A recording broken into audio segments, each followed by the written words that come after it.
You like TV? I like TV. I do like TV. I watch TV. And today we're going to destroy TV. Okay. That's right, kids. Destroy All Movies has a another little fun podcast. Destroy All TV. Coming at Destroy you All from Television. Damn Junior Podcast. Could be classic TV. Could be new TV. You never know. You never know Could what be. we're going to throw at you.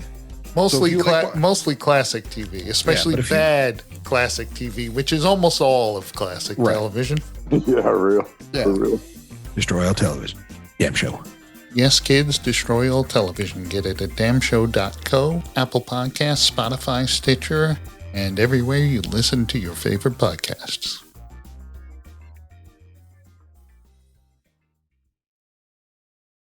All right. All right. I lost your video. I'm here. I see that you're here. Uh-huh. Ooh, yeah. I'm just...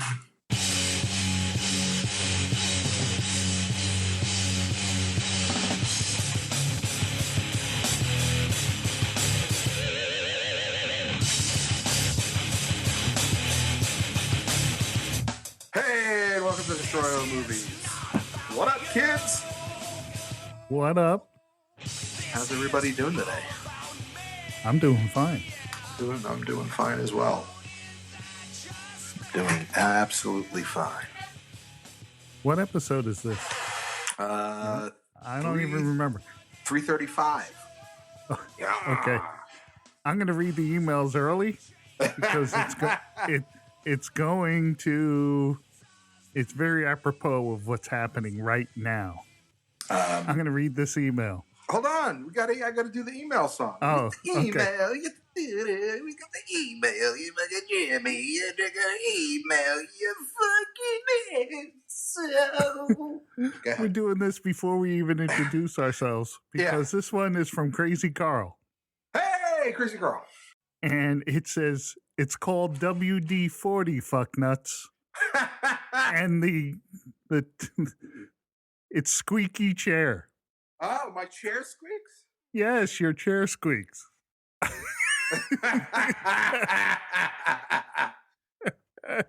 Whatever, man. That's awesome. We did get another email somewhere. Oh my Hold on. God, that's too funny. Thanks, Carl, but guess what? What?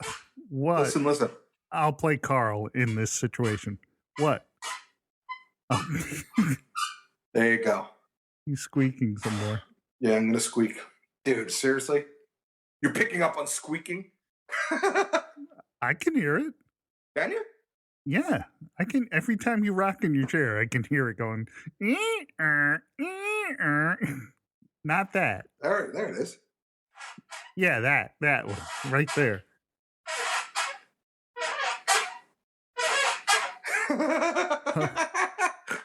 That's good stuff. All right, well. All right, now this one is from Logan. Hey. Can you guys, No.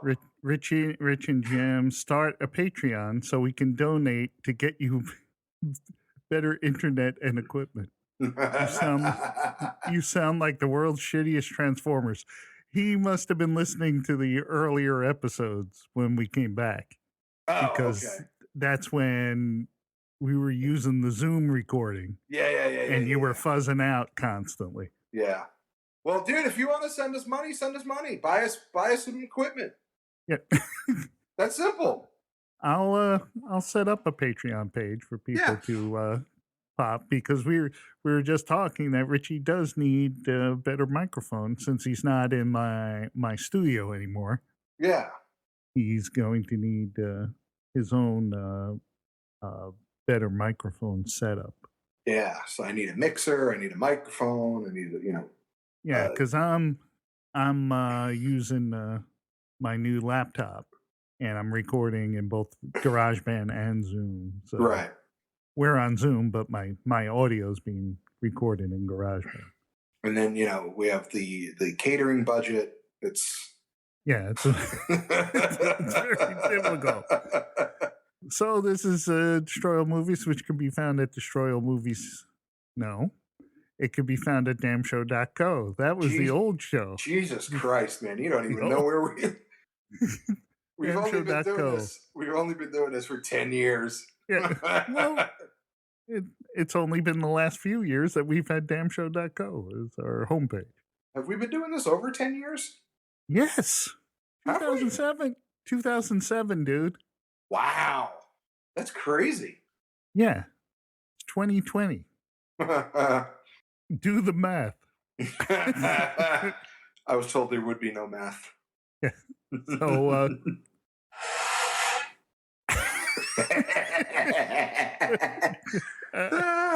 oh boy, you're doing it on purpose now. I know.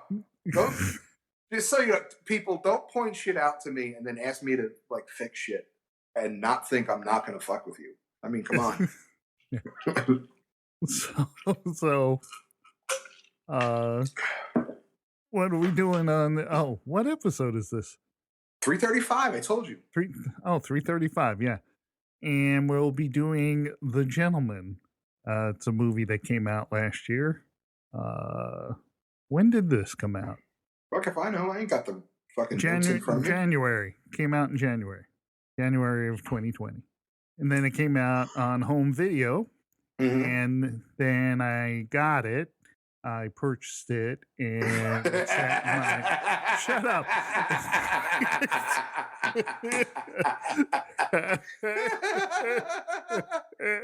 Yes, you did for $1. So, and it's at my library. Oh, I'm sorry. $1.50 now. So it's at my library, unwatched. And until we were trying to decide on a movie to do this week, and Richie said, "Well, let's do The Gentleman since we already have it." And I watched it. And Jim said, "Well, all right." No, and then I was trying to watch it before we were originally going to record last Wednesday. We were recording this on Sunday, and I only watched 2/3 of the movie up till Wednesday, so we postponed the show. And I finished that day watching the movie and watched it 3 more times since then. I've only watched it once. I want to watch it again. So you can guess at what my star rating will be. Right. I've only watched it once so far. So yeah. So I'm well familiar with this movie now because I made Ellie watch it. Mm-hmm. With me because I said it was a good movie. She liked it. Mm-hmm. I watched it twice going to sleep. And once during lunch. All right. Yeah, so I'm well rounded with this particular movie. Have you been watching anything else? Actually, yeah, I watched Motherless Brooklyn. I've heard of that. I've never seen it. It has Alec Baldwin in it, Ed Norton. Right. It has Bruce Willis. It was really good, really interesting. I forgot we have one more email. Go ahead with the email line. This one is from Jay Nola. Who? Jay in New Orleans. Oh, okay. I say, why everybody thinking they're coming up with a cool nickname? No, he's used that name before. Oh, okay. It's been so long. Yes, it's been a long time. Yeah. And he said, really enjoying the new episodes and hope you guys are having a good time making them. Wondering if you guys have watched The Boys on Amazon. Would love to hear your thoughts. You can hear my thoughts summed up in this when I haven't watched it. I haven't watched it yet. But now we will. We'll watch The Boys. Yeah. Well, it's the second season just started up. It's We'll watch the first season. I can't do it's an seasons. Amazon Prime show. I get it, but I can't binge watch stuff. So yeah, and it stars the dude who played Dr. McCoy in the new Star Trek, and was also in Lord of the Rings. and he and it's about as if superheroes really existed, and their PR is that they're doing all kinds of good things, but in secret they're really a bunch of assholes. Yeah, I mean, I'll check it out. Yeah, like there's a Superman guy in it, like a guy with superpowers, and he's really a despicable person. I might like it. Stuff like it. Yeah. And there's this group of humans who are trying to keep these superheroes in check by, occasionally hurting them and killing them. Oh, okay. Yeah. That's kind of fucked up, but all right. Based on a graphic, based on a comic series, I think. Sure. Yeah. I'll check it out. I can't, like I said, I can't binge watch it because I just can't binge watch shit. I don't have the attention span. I'll go play guitar or something. After like 2 episodes, I'm like, all right, I'm done. Well, it's tough to watch more than 2 episodes of something in a row. Well, yeah, but I can watch The Godfather and The Godfather 2 back to back and be fine. Yeah, what I did this afternoon. You watched The Godfather and The Godfather 2 back to back? Well, Godfather 2 is still on, so I watched Godfather, and then Godfather 2 came on, and then it's interrupted to do the podcast. So, intermission. But thank God I've seen it, so I know what happens. You know what I did watch? Another thing since yeah, go ahead. There's a documentary on the Go-Go's. Right. Incredible documentary on the Go-Go's. On what? Where'd you see it? I think it's on Showtime. Yeah, I think it's on Showtime. Then I will never see it. I'm sure you can find it somewhere. It's amazing though. Like, it is really well done. Those girls were fucked up. Wow. Really? Oh my God. Drugs and banging men constantly. Like, they were portrayed as, these nice little girls. They were fucked up. It was awesome. They were fucked up. They were like heroin, coke, just the whole nine. Like, Ozzy kicked the guitar player out of his dressing room. She was too because the guitar player was too out of control for Ozzy Osbourne. One of them, they were saying, she's like, she got kicked out of Ozzy's dressing room for being too fucked up. She goes, that's a problem. Yeah. She was out of control. Ozzy kicked her out of her dress. Like, if Ozzy's coherent, yeah, and you're more fucked up than Ozzy, you got a problem. Like, that's a problem. What? You're saying she's out of control? Yeah, she went. That's my Regis Philbin. Yeah, and Regis died. I know. Way to. Yeah. Yeah, the Go-Go chick went all Nikki Sixx. and not the one you would think, like Jane. Jane Weedland. Yeah. I know her. Who we've met, believe it or not. Do you remember? Yes. When did we meet Jane Weedland? At the last Comic-Con we went to. She was pushing. Oh, that's right. She was talking that comic there. Yeah. Man, I barely remember that. She was nice. Yeah. Yeah, she was cool. Yeah. But yeah, if you like music, or even if you don't, it's just a good. Because they were all like punk rockers, like right, like went to England and played with other punk bands and shit like that. Like, they were like the real deal. Well, Jane Weedland, of course, was a movie star. Jane Weedland. Yes, Joan of Arc. Bill and Ted's Excellent Adventure. Yep, she played Joan of Arc. Lines.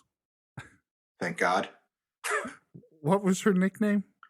I don't remember. Did she have one? Or was she the last person they introduced? No, Bob Genghis Khan was. No, Abraham Lincoln was the last one they introduced, and they didn't give him a nickname. Exactly, and Abraham Lincoln. Yeah, Bob Genghis Khan. Bob Genghis Khan. Yeah, I don't remember what they called her. Socrates Johnson. Socrates. Which was the name of one of your cats.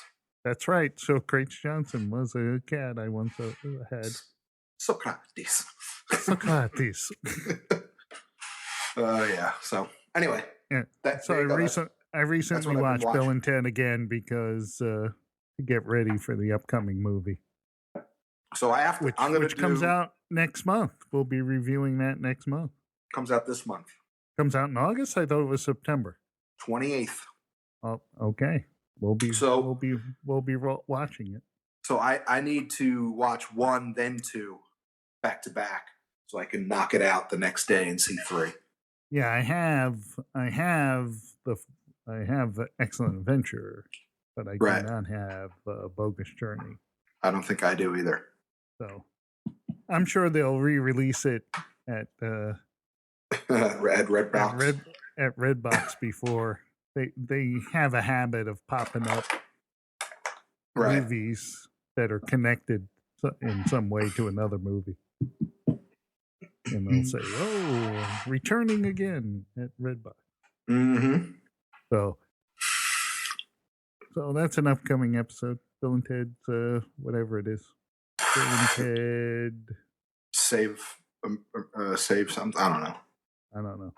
It's Bill and Ted. You have your internet computer? machine right in front of you. All right, hold on. You have your internet machine. Hold on, I got to spell it correctly. Ted Bull. Face the music. Bill and Ted Face the Music. God dang it. Want this. Somehow Google Meetup popped up. That's weird. Yeah, I know. There we go. I'm happy now. Now I dismissed it. All right. Well, I guess we can talk about. I haven't watched anything. You haven't been watching anything? Not really. Other than Hallmark movies? I've watched Hallmark movies. I don't know, man. Dude, I don't know how you do it. How I do what? Watch Hallmark movies. I try. Me and the wife sat there and just tried a regular one, and both of us were like, "Get the fuck out of here with this. This is just nuts." Well, I don't know something. I don't know sometimes. Hey, like we watched the last one. The last one was not good. The previous one to that was worse than the not good one. But what I like is when I'm on like Facebook and stuff at the Hallmark groups, I'll post, okay, we reviewed this movie, and Ellie and I gave it 1 or 2 stars, Right. And people saying, "Oh, I loved it." And one person said, "I've watched it 4 times so far," which sounds kind of funny because I just said I watched The Gentleman 4 times so far. Right. At least The Gentleman's a good movie. Right. And did you reply back? I'm sure you did, Karen. Man, I don't know. It's just the movies aren't great, and it's. But here's the thing: the last movie, it was called 4 Weddings. No, it's called Wedding Every Weekend, and 4 weddings take place in it. And Hallmark is trying to get more. What do you call it? Diverse. Mm-hmm. Mm-hmm. 4 weddings. Right. Interracial. Right. First one. Jewish. Second one. Jewish wedding. Tough. 3. Same-sex marriage. Ooh. 2 ladies. Good for them. Yeah. And then a regular wedding. Mm-hmm. With gotta keep it traditional. Traditional wedding, yeah. Mm-hmm. That's more like it. I was going to say for normal people. Man, that is terrible. What's wrong with you? That's so wrong. I know. It's good for them. They should finally they're. Yeah, and I said, and I gave them like an extra star for the diversity. Right. But that's all I could do. The movie's so bad, though. Listen. It doesn't matter what the if it's a same-sex couple or interracial couple, right? The writing still sucks. It doesn't matter. It had the same tropes, the same half-heard conversation. Yes, that's what I mean. Like they have the one script that they just pass around. Because like the woman overhears the guy, the couple that's getting married, they have a little fight during the the wedding rehearsal or the party before the wedding. And they have a little fight, and the guy goes off to talk to the groom, and he tells him, the groom says, well, maybe I'm not cut out for marriage. And the guy goes, great. It's, being single's great. And you don't have to do anything. And I love being single. Meanwhile, the love interest is overhearing this. Mm-hmm. And she goes, oh, and walks off. Mm-hmm. And he goes, but if I had what you had, exactly. And like I was telling Ellie, it's like in every one, it's like I love being single and I don't want to be married is what I would say if I was lying. Right? It's like they always the conversation is always written badly. You would never have a conversation like that. Exactly. And so the half-heard conversation, the misunderstanding because of it, and then the break, and then the so-called breakup, even though they were never really together in the first place. Exactly. So they still got all of that. Well, good for them for starting to, be more normal and have, diversity. But I thought it was amazing that they tried to jam it all into one movie. Right. And I said, it's like they were trying to hit every target on the diversity pinball machine. Hey. in one movie. Was the mixed race couple black and white? Black and Hispanic, maybe? Okay. Could have been white, could have been Hispanic, hard to tell. Right. Yeah, like you didn't hear the couple, at least in that one, it was early on in the movie, so the couple didn't have any lines or anything. Right. I'm sure that if they had some, someone who was Asian marry them, that would have been like, dude, what are you doing? Now you're checking off boxes. Yeah, exactly. You're just checking off the boxes. Wow. So I do watch. I tried to get into baseball. I can't for some reason. Yeah, I can watch it because it's like I like having baseball on in the background when I'm playing guitar, so it's great. Yeah, I'm sitting there going, maybe because the Mets still stink. Well, yeah. Because every time I've watched the Mets, it was a terrible game. Right. Right. It's always like, oh, the Nationals are up 14-2. I'm going, why am I watching this? So, yeah, I saw Hunter Pence blow that no-hitter for that guy. Oh, He missed. Well, it was a no-hitter in the 6th inning, so it's not like it happened in the 9th. He misjudged a fly ball. He lost it, and it landed like 20 feet past him. Yeah, I saw that. Yeah, so no baseball for me. I did watch some old football games. Yeah, I'll throw on an old football game every now and then. Well, what I wish is that the NFL channel would just play a random game and not tell you when it happened. Right.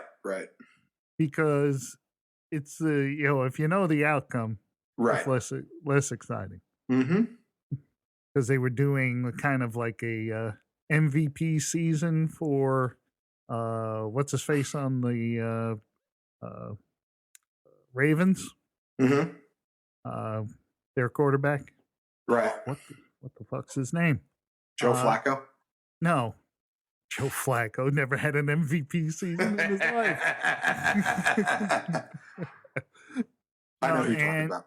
Yeah, and they were playing the games, and I'm saying, well, I know he's going to win, even in he was in this tight game. I said, I know something's going to happen where the Ravens are going to win this. Right.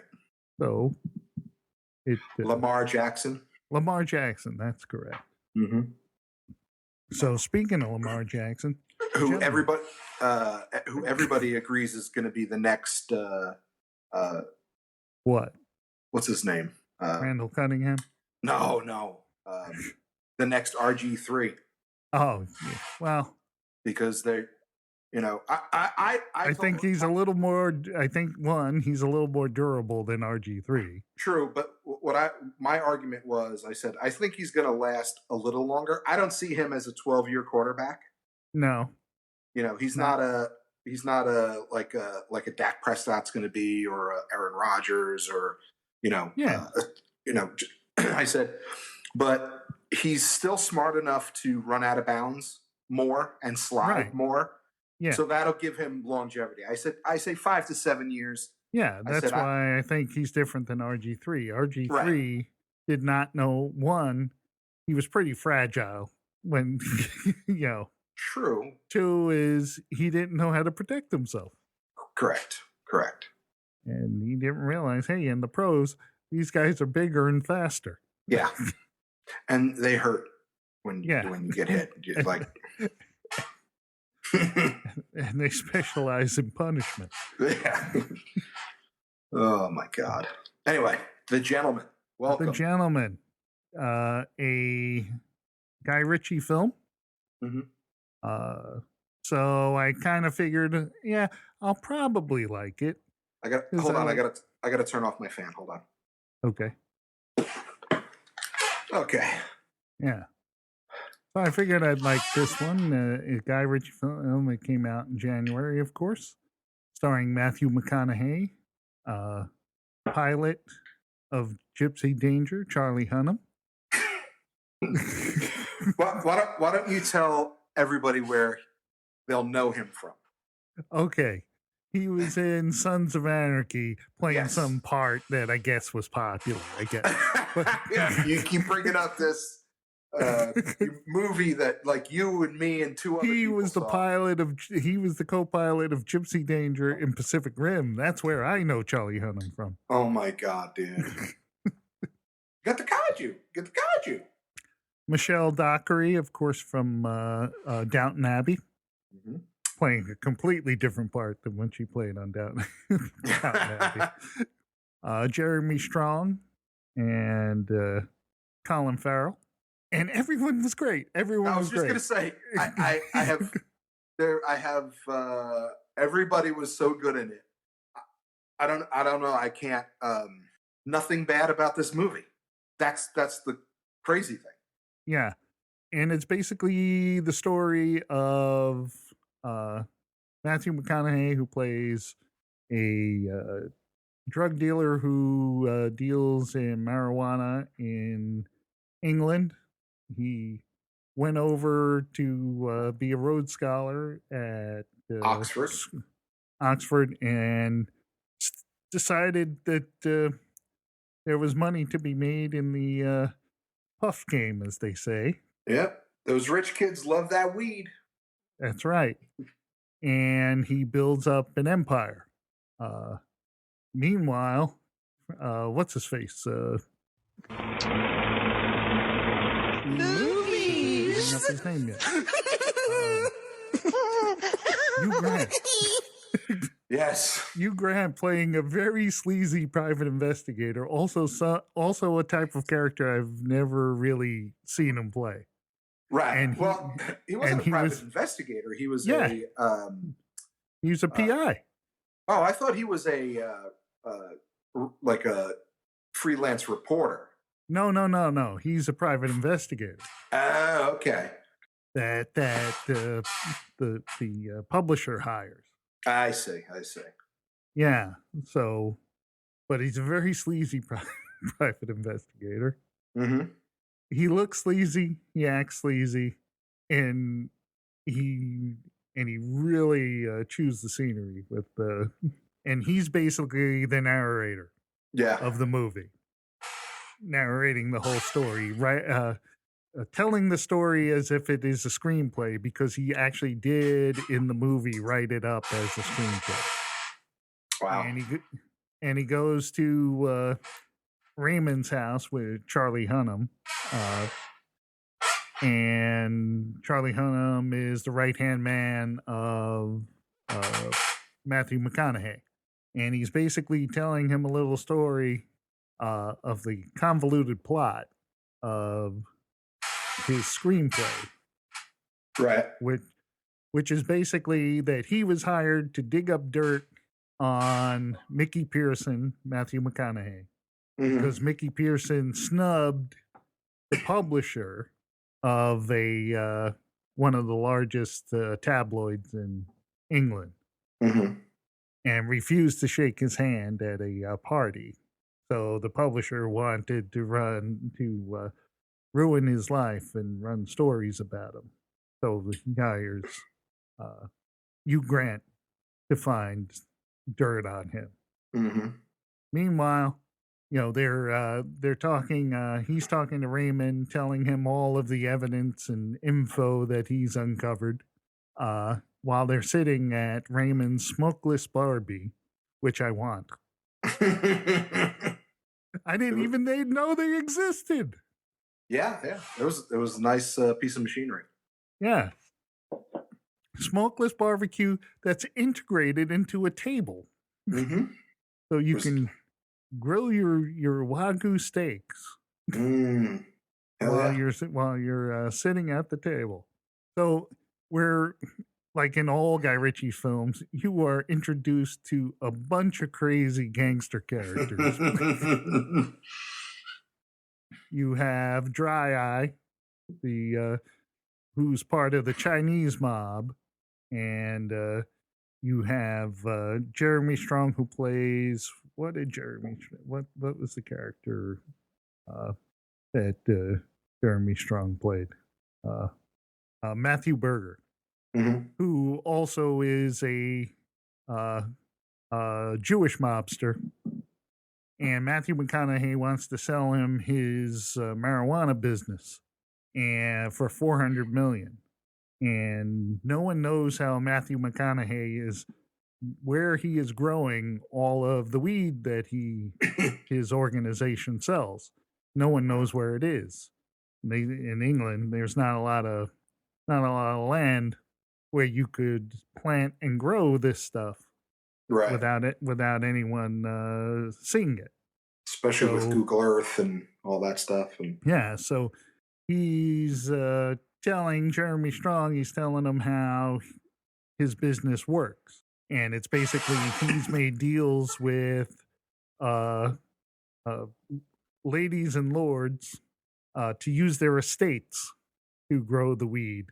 He kicks them back money and has underground hydroponic growth factories all under the grounds of these very high-end rich royal estates.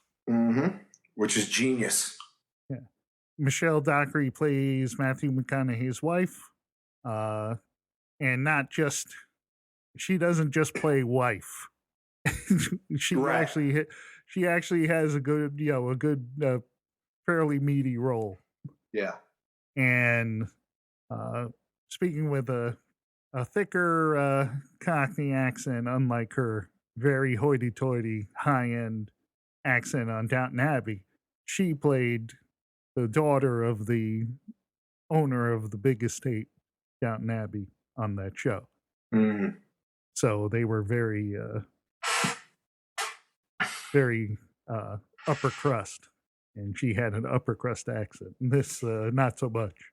Colin Farrell, who plays the coach, one of the funnier characters in the movie, where he's the coach of these young boxing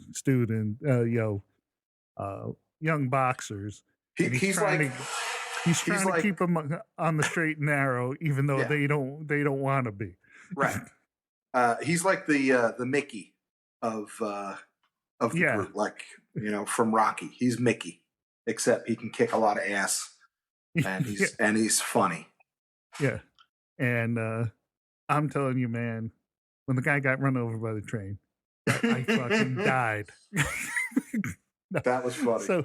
So basically, the plot's very complex. So at one point, Dry Eye comes and wants to buy.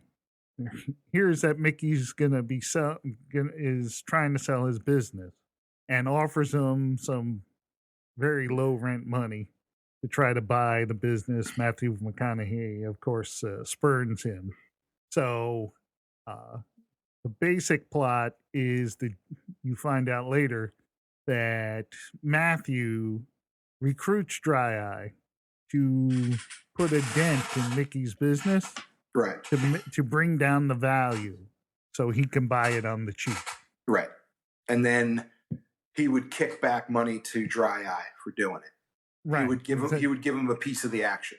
Right. Let him basically run the day-to-day business. Right.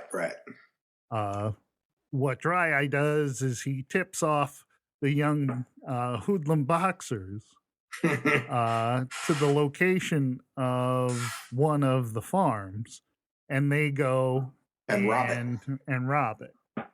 Later, when Colin Farrell hears that they did this and finds out who they stole this stuff from, goes and tries to make amends, goes to Charlie Hunnam and says, sorry, they really don't know what they were doing.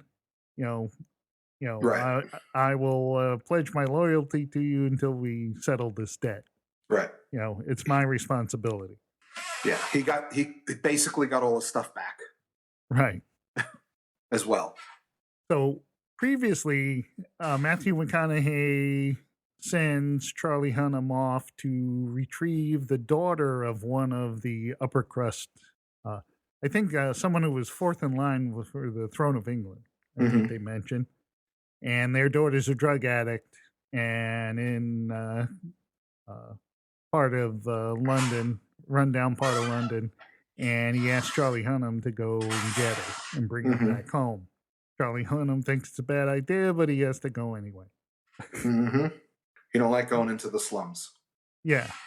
So he retrieves the girl, but in the course of retrieving her, there was this Russian kid in the room, and he gets knocked back out onto a balcony and falls falls off the balcony and dies. And they say, "You killed him?" Well, the gravity killed him. Yeah, the gravity killed him. And it turns out Charlie Hunnam and everyone has to go chase down these other tough kids on the street because they all took pictures of it and was trying to get their phones back. Right. And it turns out that the kid is a Russian mafia's son. Yeah. So it's a cool scene when he's trying to get the guns back, especially since Charlie Hunnam, even though they're gangsters, he's not like a mean, vicious gangster. Right. He's basically, listen, I don't want to take your phone. I'll pay you I'll give you all this money. Just give it to me. Right. So it takes a lot to get him to snap. Yeah. And get pissed off, and then right. But even then, he doesn't really kill anybody. Right. He just scares the shit out of them. Right. So I like the Charlie Hunnam character. He was very reasonable and calm for the most part. Yes, he was part of the organization that hated the fact that you could tell that he hated the fact that that violence had to be a part of it. So he would do everything in his power to not make it violent, but if it had to, it had to. Yeah. It was that. It was just like, I really, really don't want to kill you or hurt you or do anything to harm you. So why don't we try this? And when it goes south, that's when he's like, son of a bitch, now I have to. Yeah. So then when Colin Farrell comes to Charlie Hunnam, Colin Farrell says, listen, okay, you find out who told them about where the farm was. He said, because it's not common knowledge. Right. Tell me that, then we can talk about your debt. And he said, oh, I can do better than that. And they got Dry Eye's right-hand man in the trunk of his car, brings him out, and the guy's got asthma. Now that's another fucking weird, just one of those weird things about Guy Ritchie movies is like the guy has there's no fucking other than to get him out of that trunk. There's no reason for him to have asthma in the story. Yes. But it was funny when he go ahead, take a hit. Yeah. But he's okay, take a hit. And the guy takes off running after he gets the shot from his inhaler and jumps over this ledge, which happens to be like an overpass over train tracks. And they go chasing after him, and he lands on he landed on the tracks, and they're looking at him. Then a fucking train comes and runs him over. And that killed me. And then Matthew McConaughey's line that cuts right after that scene of them staring down at him. Matthew McConaughey, when he says, "You ought to invest in some parachutes, Ray." He goes, I'm starting to sense a theme here. There was a lot of laugh out loud moments in this movie that were, it's wrong, but it's funny. Right.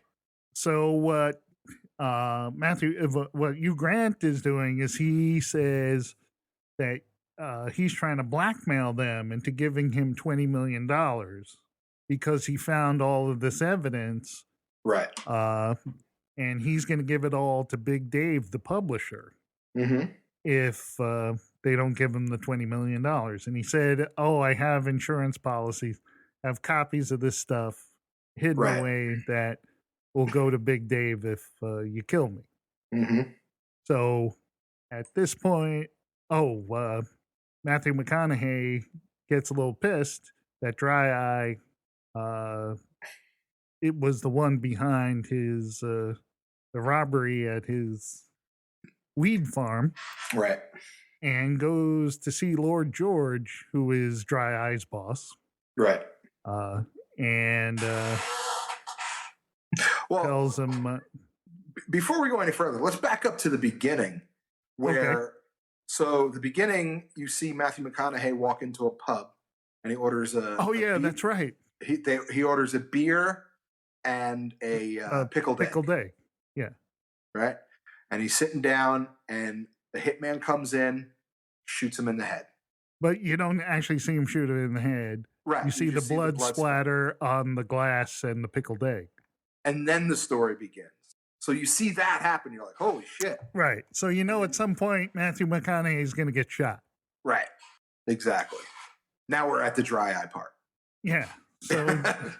So Lord George, they're having a conversation, and Lord George starts feeling a little queasy, and then projectile vomits across the table. And Matthew McConaughey tells him, like, what were you thinking? You had my place raided, and you sent Dry Eye to try to buy my business? Yeah, basically poisoned him. Yeah. And he told him he poisoned him, and he said, listen, if I can get you in your own kitchen, I can get you anywhere. Exactly.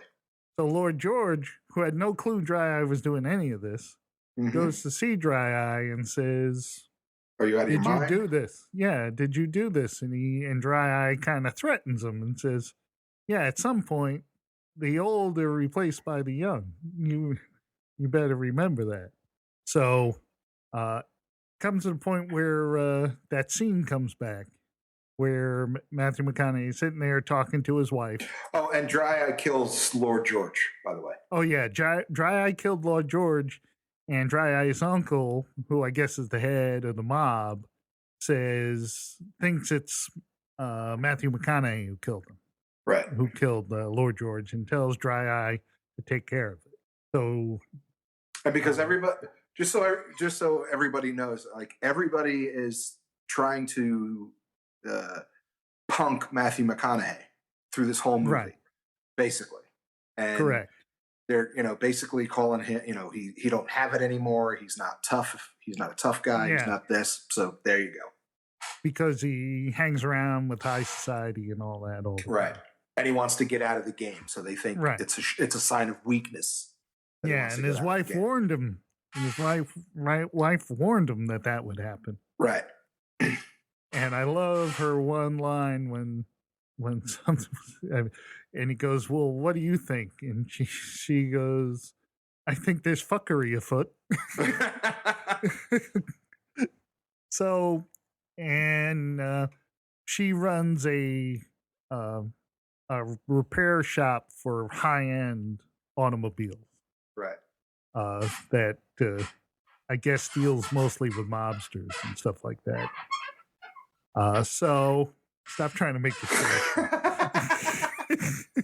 Richie's rocking back and forth in his chair, trying to get it to squeak.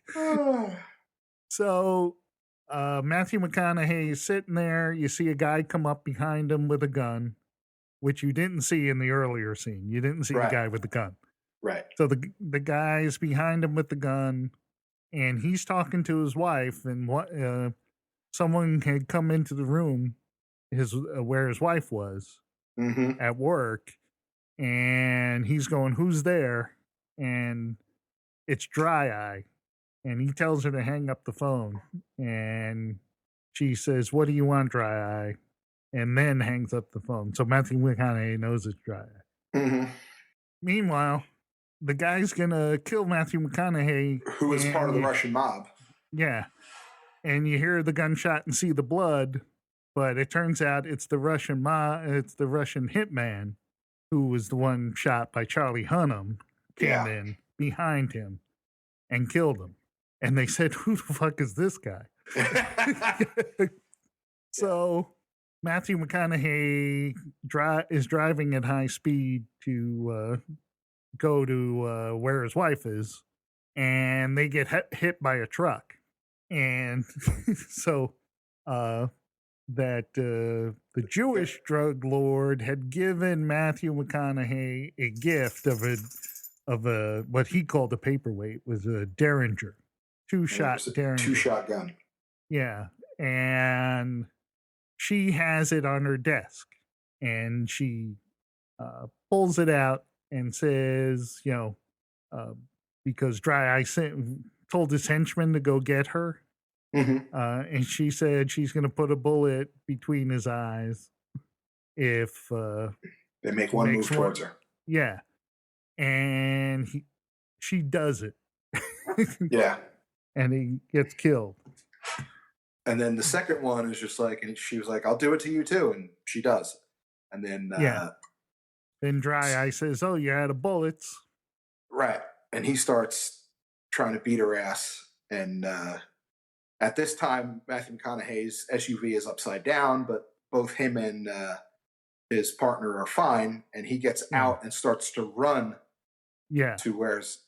So then Dry Eye pins her down to the desk, and he's going to rape her. Right. And then, you see she's looking at the door, and then she gets real calm and says, "Hello, babe." And Matthew McConaughey standing in the doorway. And then blows Dry Eye. Yeah. So the whatchamacallit, at this point, so he kills Dry Eye, and then he gets to the Jewish guy. Right. So Hugh Grant tells Charlie Hunnam they have 72 hours to come up with the 20 million pounds. Right. Or else the stuff goes to Big Dave. Mm-hmm. Charlie Hunnam also asks the Colin Farrell to do something about Big Dave. And Colin Farrell and the boxers, the toddlers, as they call themselves, go abduct Big Dave. And Big Dave wakes up in the back of this van all dirty and shit. Mm-hmm. And Colin Farrell says they gave him a drug that loosened up his inhibitions a lot. Mm-hmm. And he had sex with a farmyard pig. And they taped it. Yeah, and they taped it. And they said, forget about Michael Pearson if you don't want this all over the internet. But what's funny is, he starts the thing playing, then goes outside with the other toddlers, and he and they said, "Oh, is everything okay? Yeah, it'll be all right." Not the pig I would have chosen, but That was funny. yeah. So then it cuts to Colin Farrell showing the same video to Charlie Hunnam, and Charlie Hunnam's like kind of wincing while looking at it. And he's like, goes, "You can't unsee this, can you?" No. He goes, No. He goes, he goes, that's nightmare fuel is what that is. It's gonna be with me for a long time. Yeah. No, fuck no. You can't. Yeah. You can't. I was there. I couldn't even believe it. So also at this time, so after they get Big Dave, so now they're going basically to get everybody who Hugh Grant either knows or told, right? To basically cut sew up all the seams. Yeah. So the Russian mob comes after them again. Yeah, but first it's like Charlie Hunnam has what's his face, Colin Farrell pick up Hugh Grant, right? And he says, "You're very smart, but I'm smarter. I planted a tracker in your shoe, and we got all your insurance policies." So all of the copies of the information were retrieved. We have them all. And Hugh Grant says, "No, there's something else I got to tell you. You're going to want to hear this. You and this mysterious stranger." And he says that he also tipped off the Russian mob. Right. So he would get paid by the Russian mob and also get paid by Matthew McConaughey. Mm-hmm. Double bubble. Yep. So the Russian mob, they were trying to kill Matthew McConaughey and Charlie when they were driving. That's who hit him. Yeah, if you remember. And then the toddlers were trying to kill Matthew McConaughey as well. Yeah, because they tell Colin Farrell, "We're going to take care of this for you." And Colin Farrell's like, "No, don't do a thing." Yeah, and they ended up killing the Russian mobsters who abducted Matthew McConaughey. Matthew McConaughey. Meanwhile, the two other Russian hitmen who were going to kill Charlie Hunnam, Colin Farrell saw them before he left and came back and.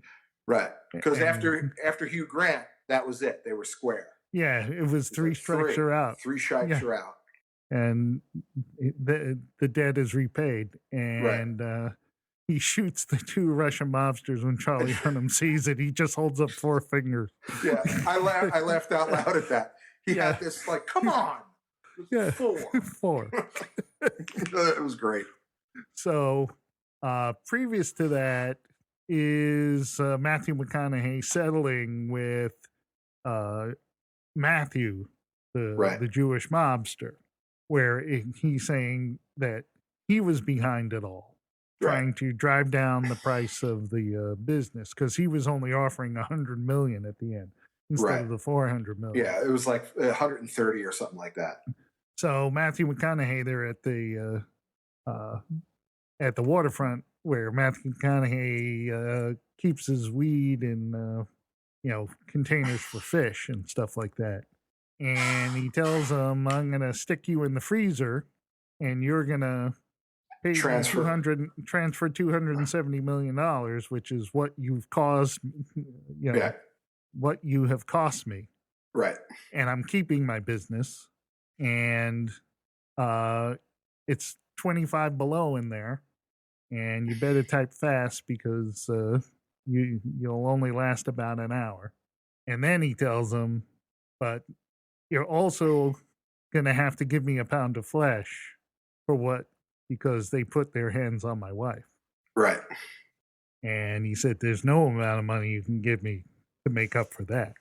And he tells them, "So if you're a penny short or a gram shy, that door does not open.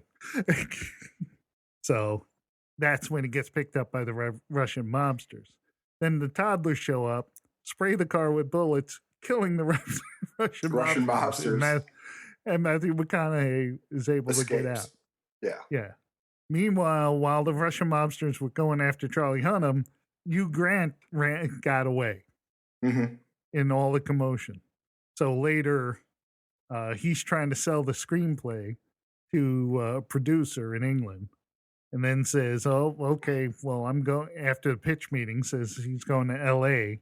to offer them the script. Right. And he gets in a cab and says, "Take him to Heathrow Airport," and it's Charlie Hunnam there in the driver's seat, and so he gets recaptured.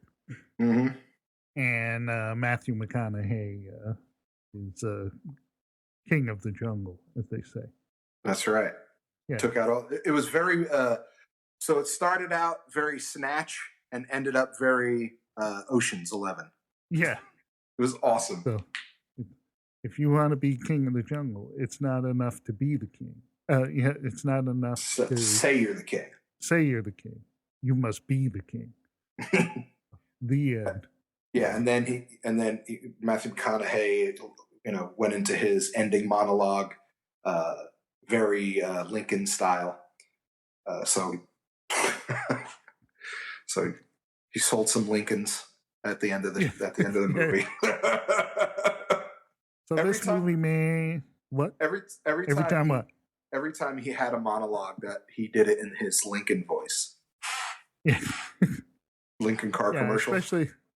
I especially liked when he was talking to Lord George, and he was saying how like weed is his jam. He said it's because what he sells doesn't kill anybody. Right. And he said, and I like that. He says, well, what you sell is the destroyer of worlds. And then he got into his Lincoln Mark III and drove away. I am shocked that that Lincoln was not. There was no Lincoln Aviator. I was shocked. I was shocked that there was no product placement for Matthew McConaughey in this movie because, man, the monologues that he spoke were in that Lincoln voice. So yeah, and he was listed as one of. I think he got a producer credit on this as well. Oh wow, Matthew McConaughey. Hold on, starring, music, produced by Guy Ritchie, Bill Black. Doesn't say it here, but I thought I saw his name as a producer at the end of the movie. Yeah. So, what'd you think? This thing got a $22 million budget and made $115 million worldwide, which is more than it made its money back. Not tremendous box office, but pretty good. There's no box office to be had right now. So, well, this came out in January. Yeah, and that's when everybody started to freak out. Yeah, well, it's a decent return for the movie, especially for a January release. Yeah, and it got 75% on Rotten Tomatoes. A little low, in my opinion. Yeah. They said it's not as good as his other movies, but I said, I don't know. I kind of enjoyed this. I think I liked Snatch the most out of his other movies. Right. Lock, Stock, and Two Smoking Barrels. And right.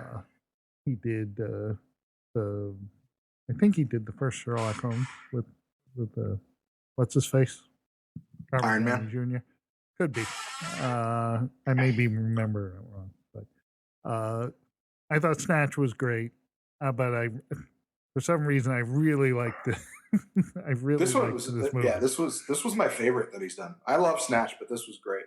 Yeah, it I didn't watch Snatch 4 times in a week. No, but this movie, it just hit on all cylinders for me. Yeah, it was really, really good. The acting, the writing, the comedy, yeah, and the thing is, like I was telling my wife, the first time I was watching it on my phone, and the scene with the train happened, and I busted out laughing, and she didn't know what I was laughing at. And I said, I'm laughing at a particularly gruesome scene, but it is incredibly funny. And then when she was going to watch it, and she was going, I don't know, I don't want to see gruesome. I said, there's not a lot of blood in this movie. Right. It's not like there's that much blood or violence. Right. Yeah. It actually, it for a mobster movie, it was relatively tame. Yeah. Yeah. Plus, it's got that Guy Ritchie style eccentric British gangsters. Mhm. It's like it just all of the performances were spot on. As they Mhm. Yes. Well done. Yeah. I just thought it was terrific. Yeah, it was. I thought it was going to be goofy when I saw it. I was just like, I don't know, man, and it was really good. Sucked me in. It had that Ocean's twist at the end where you're just like, oh, this is totally cool. Not what you expected at all. Right. Because when I saw, in the beginning where they showed Matthew McConaughey go in the pub and get shot, I was just like, oh, damn, that sucks. And we're gonna get up to the scene where he got shot and how he got shot. But it was well done. Well done. So good on you, Guy Ritchie. Yeah, I apologize to our fans that we didn't bash it, and it's hard for us to do movies we like. That's right, and I love this one. I did too. So I'm giving it a 5. I give it a 5 as well. It was good. It's a rewatch. It has that rewatchability, and it holds up. And it holds up every time you on the fourth watch. I liked it almost as much as the first time. Again, it's some of it's wrong, but it's still funny. A lot of black comedy. Yeah, but a lot of great one-liners, a lot of facial expressions that make you laugh. It's shit like that just makes it a great movie.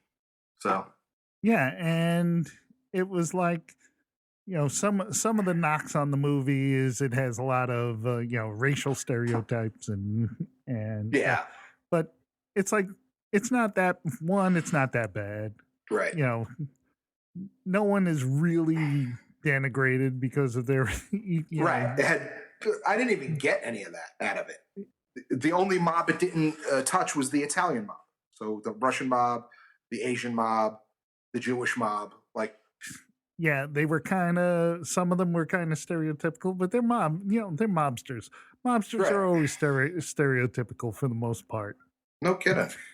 And I mean, and in American mob movies, they're much more racist. Yeah. Than this movie is. And even that stupid rap song I liked. Mm-hmm. At the in the credits. My God. Boxes bush. All bush, no tush. God almighty. Well, there you go. That's The Gentleman is a rare Destroy All Movies thumbs up, multiple thumbs up, high scoring movie. Excellent. So it's still available in Redbox.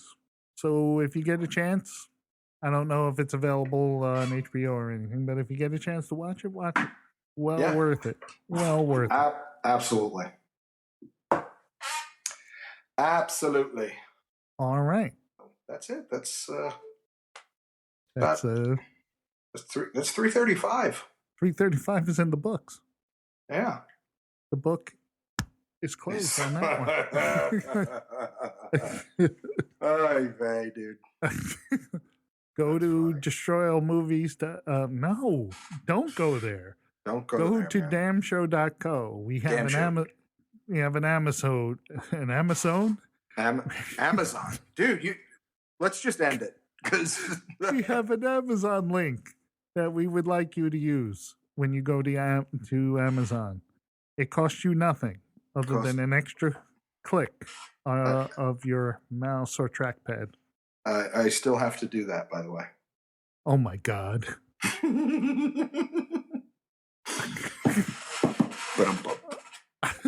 So go there. You can donate to the show via Amazon without having to give us any money. That's right. We'll just get a piece of your sale. And Amazon Jay gives us a small commission. And then Jay Nolan, you can buy us any type of equipment you want. Yes, we'll get a Patreon page up so we can get people to donate to the show for if you want Richie to sound as good as I sound right now. Because WD-40 is not cheap. Maybe even better. If he gets a better mic than mine. Obviously, I have to get a better seat too. Yeah.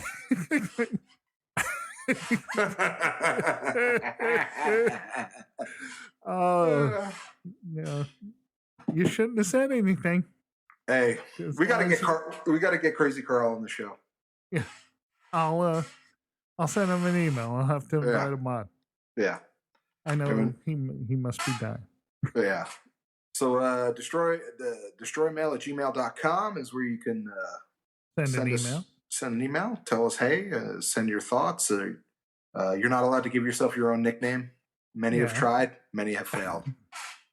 Yeah. So if you want to make any other comments about background noises, you just heard dogs earlier. You just heard damn Jim. Like maybe you can shut your dogs up. Yeah, you can send us an email to talk about that. If you have a movie suggestion, suggest it as long as it's free. And we or you could just tell us the movie you want us to watch. You can just tell us the movie you want us to see. No one's getting that one, Jimmy. I know. Oh man. So that's it. All right. That's all I got. Until next time, ladies and gentlemen, boys and girls. Yeah. I'm Richie. Ladies and germs. I'm Jim. Night damnation.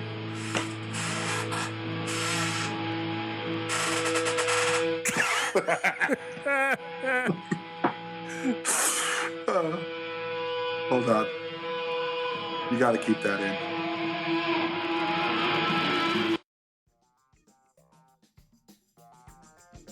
You like TV? I like TV. I do like TV. I watch TV. And today we're going to destroy TV. Okay. That's right, kids. Destroy All Movies has a another little fun podcast. Destroy All TV. Coming at Destroy All you from Television. Damn Junior Podcast. Could be classic TV. Could be new TV. You never know. You never know what we're going to throw at you. Mostly classic TV, especially bad classic TV, which is almost all of classic television. Yeah, real. Yeah. For real. Destroy All Television. Damn show. Yes, kids, Destroy All Television. Get it at damshow.co, Apple Podcasts, Spotify, Stitcher, and everywhere you listen to your favorite podcasts.